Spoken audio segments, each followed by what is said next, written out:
Hello student, I hope आपने previous class screw gauge से related देख लिया होगा। इस क्लास में हम लोग स्क्रू गेज से रिलेटेड क्वेश्चन प्रैक्टिस करेंगे जो कि पीवाईक्यू में आए हुए हैं। उससे पहले हम लोग जो प्रीवियस क्लास में पढ़े हैं उसको रिवाइज कर लेते हैं, देन उसके बाद क्वेश्चन प्रैक्टिस करते हैं। तो उस क्लास में हमने क्या पढ़ा था कि पिच पिच क्या होता है कि एक सर्कुलर स्केल के फुल रोटेशन पे मेन स्केल पे जो लीनियर डिस्टेंस मूव करता है उसको पिच बोलते हैं। पिच क्या होता है स्टूडेंट? तो पिच जो होता था फार्मूले में, pitch equal to linear distance moved in an rotation of circular scale divide by number of full rotations. Okay students, then इसके बाद स्टूडेंट आता था क्या? Least count. लीस्ट काउंट क्या होता था स्टूडेंट? एक सर्कुलर स्केल के एक डिवीजन के रोटेशन से लीनियर डिस्टेंस जो मूव करता था उसको पिच बोलते थे। तो फार्मूला क्या होता है student? Pitch divide by total number of divisions, total number of divisions of circular scale. Okay student, then उसके बाद क्या हमारा आता था? Total reading. टोटल रीडिंग कैसे लिखते थे हम लोग? Main scale reading plus circular scale reading. Circular scale reading को लिखने के लिए क्या करते थे? N into least count. N क्या होता था? सर्कुलर स्केल का जो डिवीजन मेन स्केल के बेस लाइन से कॉन्सॉइड करता था वो डिवीजन का नंबर होता था एन। ओके स्टूडेंट, जो कॉन्साइड करता था। तो हमने रिवाइज कर लिया है स्टूडेंट। आइए अब चलते हैं। तो अब हम लोग क्वेश्चन प्रैक्टिस करेंगे। इसको हटा दे रहा हूँ स्टूडेंट। नाउ पहले क्वेश्चन देखते हैं जो कि नीट 2020 में आया हुआ है। ए screw gauge has a least count of 0.1 mm। तो लीस्ट काउंट कितना दिया है student? 0.01 mm and there are 50 divisions in its circular scale। तो टोटल नंबर ऑफ डिविजन्स आ गया 50। ओके स्टूडेंट, क्या पूछ रहा है? पिच क्या होगा? Pitch of screw gauge. तो यहाँ पे पिच आ जाएगा। लिस्ट काउंट क्या होता है स्टूडेंट? एक डिवीजन के रोटेशन से, एक सर्कुलर स्केल के एक डिवीजन से मेन स्केल पे जो डिस्टेंस मूव करता है वो होता है। तो 50 डिवीजन के रोटेशन से जो डिस्टेंस मूव करेगा वही हमारा पिच होगा। यानी कि स्टूडेंट 0.01 मल्टीप्लाइड बाई 50, यही हमारा पिच हो जाएगा। तो देन इसको हम ऐसे लिख सकते हैं 0.1 multiplied by 5, then 0.5 mm student. तो ये हमारा आंसर हो जाएगा student. Option C is the right answer. Okay student, I hope आपको समझ में आ रहा होगा। नाउ अब हम लोग नेक्स्ट क्वेश्चन पे चलते हैं। नेक्स्ट क्वेश्चन को सॉल्व करने से पहले स्टूडेंट मैं आपको बता दूं, पहले सबसे पहले देख लो स्टूडेंट इस क्वेश्चन में दिया क्या है। A student measure the diameter of a small steel ball using screw gauge of least count। Least count कितना दिया है स्टूडेंट इसका? 0.001 centimetre. The main scale reading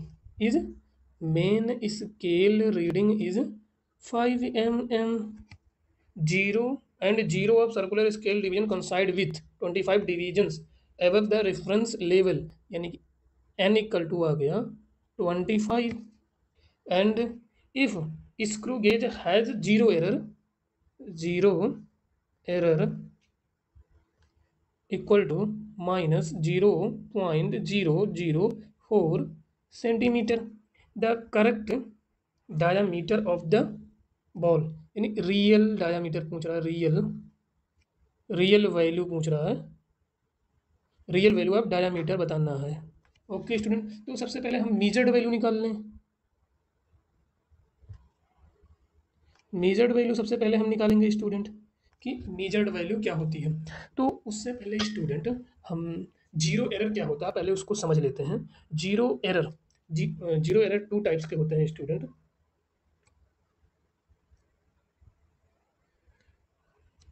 zero error student two type का होता है, एक होता है positive zero error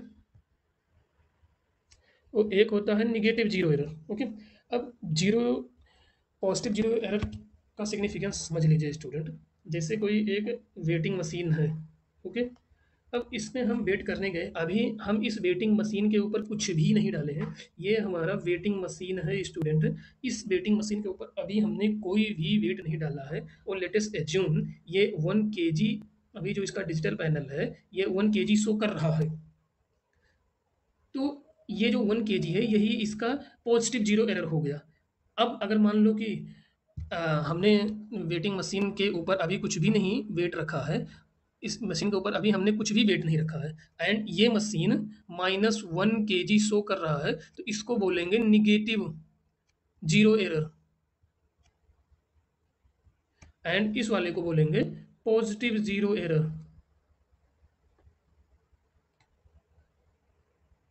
okay student, अब इस वेटिंग मशीन के ऊपर लेट अस अज्यूम हमने कोई वेट रख दिया। अब ये मशीन रीडिंग दे रही है 10 kg। इट मीन्स ये हो गया कि ये जो वेट है स्टूडेंट, ये जो वेट है, ये जो 10 kg वेट दिया, जब हमने इसके ऊपर कोई भी वेट रख दिया उसके बाद रीडिंग जो आ रही है 10 kg। ओके स्टूडेंट, तो ये जो 10 kg वेट आ रही है ये मेजर्ड वैल्यू हो गई। तो मेजर्ड वैल्यू यहाँ पे आ गई, मेजर्ड वैल्यू 10 kg आ गई। तो ये जो वेट रखा गया है, ये जो जिस ऑब्जेक्ट को मेजर कर रहे हैं उसकी रियल वैल्यू क्या होगी। तो रियल वैल्यू, तो स्टूडेंट रियल वैल्यू हम हमेशा निकालने के लिए क्या करते हैं, सबसे पहले हम मीजर्ड वैल्यू मीजर्ड वैल्यू से ऑलवेज हम एरर को माइनस करेंगे, ऑलवेज एरर को जीरो एरर को माइनस करेंगे। ओके स्टूडेंट, रियल वैल्यू निकालने के लिए मीजर्ड वैल्यू में से हम एरर को ऑलवेज जीरो एरर को ऑलवेज माइनस करेंगे। अब वो एरर अगर पॉजिटिव एरर है तो उसको साइन के साथ रख देंगे, निगेटिव एरर है तो भी हम उसको साइन कन्वेंशन के साथ रख देंगे। ओके स्टूडेंट, तो देन मीजर्ड वैल्यू हमारा क्या है, 10 kg है एंड एरर कितना था, साइन के साथ हमने रखा, ये पॉजिटिव एरर है स्टूडेंट, तो ये 1 kg। तो रियल वैल्यू हमारी आ गई क्या, 9 kg। ओके स्टूडेंट, और वैसे भी देखिए स्टूडेंट, बिना ऑब्जेक्ट के रखे ही मशीन पहले से ही 1 kg वेट बता रहा है, 1 kg वेट बता रहा है। और अब मशीन के ऊपर हमने वेट को रख दिया, मशीन के ऊपर हमने वेट को रख दिया, अब ये 10 kg बता रहा है। इसका मतलब जो इसका डिफरेंस होगा, यानी जो ये ऑब्जेक्ट है ये 9 kg होगा और पहले से 1 kg बता रहा था तो तभी 10 kg हुआ। तो हम रियल वैल्यू कुछ ऐसे निकलते हैं। आई होप स्टूडेंट आपको एक्सप्लेनेशन समझ में आया होगा। अब जरा हम निगेटिव एरर को समझते हैं स्टूडेंट कि निगेटिव एरर क्या होता है। कि जो ये वेटिंग मशीन है, अब अगर मान लो कि इस मशीन के ऊपर हमने जो वेट रख दिया, इस मशीन के ऊपर हमने जो वेट रखा,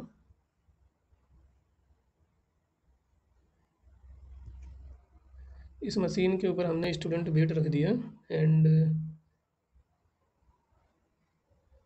ये एंड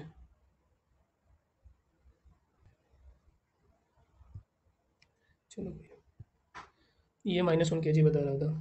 ओके स्टूडेंट, अब इस वेटिंग मशीन निगेटिव एरर वाले वेटिंग मशीन के ऊपर हमने वेट रखा, ठीक है। अब इसके ऊपर हमने जो वेट रखा इस मशीन के ऊपर, तो ये जो मेजर्ड वैल्यू दे रहा, मान लो ये 10 kg दे रहा है, ठीक है। तो यहाँ पर रियल वैल्यू क्या होगा, measured value minus zero error, तो जीरो एरर है यहाँ पे निगेटिव, तो स्टूडेंट -1 kg रखेंगे, तो देन हमारा आ जाएगा 10 माइनस माइनस प्लस 1, तो यहाँ पर आ जाएगा 11 तो रियल वेट हमारा आ जाएगा 11 kg। आई होप स्टूडेंट आपको यहाँ पे ये कॉन्सेप्ट समझ में आया होगा। आइए आइए हम चलते हैं क्वेश्चन के सॉल्यूशन की तरफ। ओके, तो इसको हम डिलीट कर दे रहे हैं।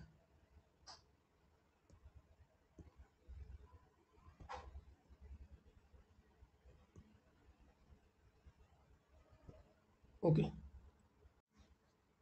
तो स्टूडेंट हमने हमने यहाँ पे जीरो एरर को समझ लिया है, जीरो एरर के सिग्निफिकेंस को हमने समझ लिया है। तो आइए हम मेजर्ड वैल्यू निकालते हैं इस क्वेश्चन में क्या होगा। तो क्वेश्चन को सॉल्व करते हैं। यहाँ पे टोटल रीडिंग, अब हमको पहले से पता है क्या होता है। Total reading equal to main scale reading plus circular scale reading. Okay student, तो मेन स्केल की रीडिंग यहाँ पे स्टूडेंट देखिए 5 mm दिया हुआ है, 5 mm plus circular scale reading हम कैसे लिखते हैं, n into least count. Okay student, तो ये हमारा आ गया 5 mm प्लस n क्या हुआ, n कितना दिया हुआ है 25, एंड लीस्ट काउंट क्या है student 0.01 centimetre.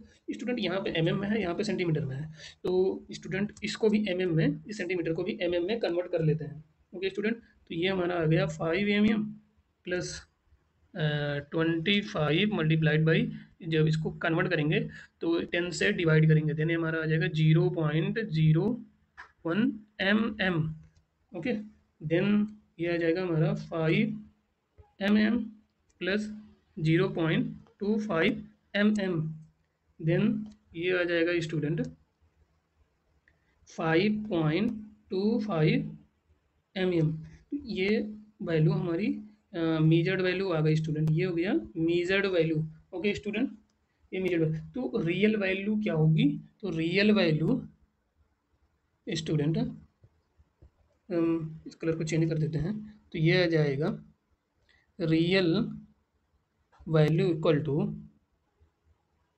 Measured value minus error.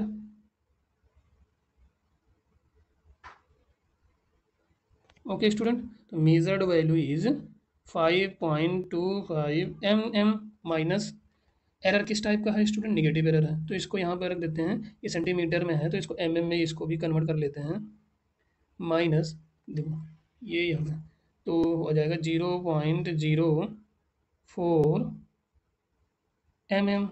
Now student ये क्या आ जाएगा 5.25 mm प्लस 0.04